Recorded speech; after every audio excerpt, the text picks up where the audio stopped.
Happy New Year, everyone, and welcome back. I am so excited to be doing these videos for you guys. Seriously, at a very young age, I've always prayed for God to use me as a vessel, and I truly believe this is a way that I'm fulfilling that purpose in my life. So here we go. Story time. This comes from chapter Mark. It comes from Mark chapter 6. And basically it's Jesus telling his disciples, I have anointed you to go out into the city, preach the word two by two.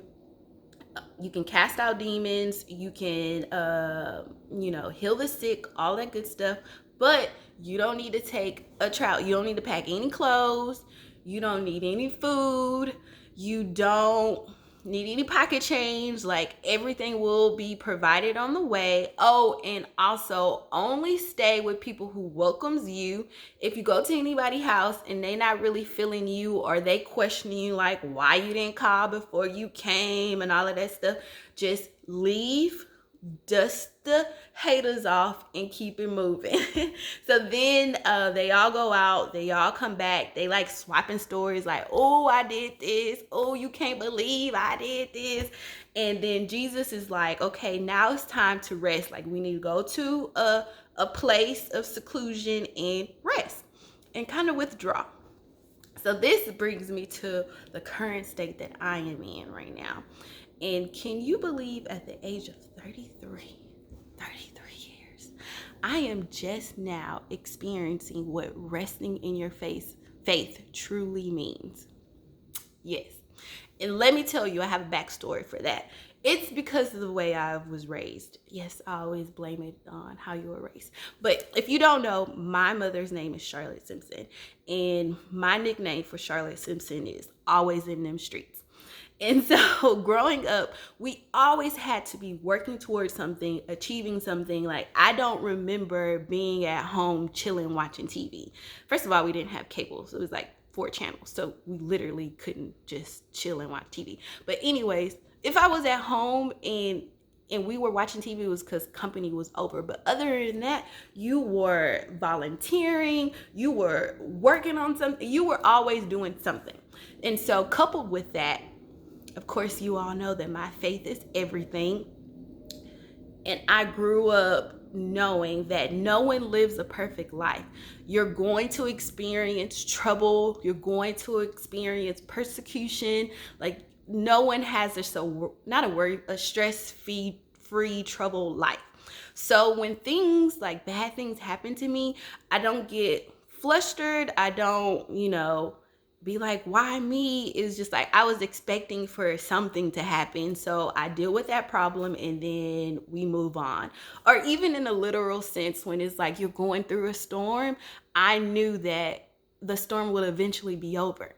So now, at this age in my life, what God is preparing me to do, it literally takes more than a season. Like, I know that God's positioning and putting me into rooms that it's going to take some time to manifest. And so that is why resting in my faith is so important right now. And this is how it looks on the outside. It does look like I'm withdrawing. It does look like I'm quiet. And that is because I am protecting everything that comes out of my mouth. If Curtis Simpson didn't teach me anything, it's your words have power. So it's almost in a sense where if I don't have nothing nice to say, I'm not saying it at all. So I'm protecting my energy. I'm protecting who I'm around. I'm protecting what I'm saying. So you do feel a sense of withdrawing, because I know that God is positioning me in some places where I got to be very careful what I say and what I do. And here's the reason why. When you know that God is like ordering your steps, it's scary.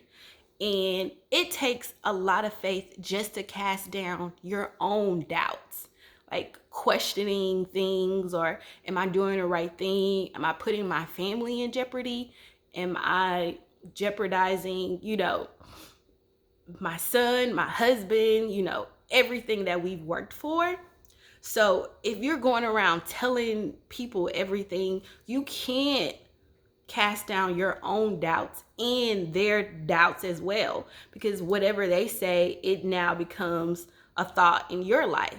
So I'm having to cast down my own thoughts and your thoughts. So I'd rather just protect it and kind of be quiet and kind of rest in your faith. And it's super hard. It's not hard, but it is different. It's very different. And I just wanted to encourage everyone out there, just how Jesus told the disciples, like, you will get everything on your way as long as you take the first step, and then God comes in and he orders the rest of your steps. So just stay in faith, keep believing for your miracle. It probably won't happen today, but it will happen eventually if you just stay in faith and just keep on believing. So thank you for watching my video. Bye.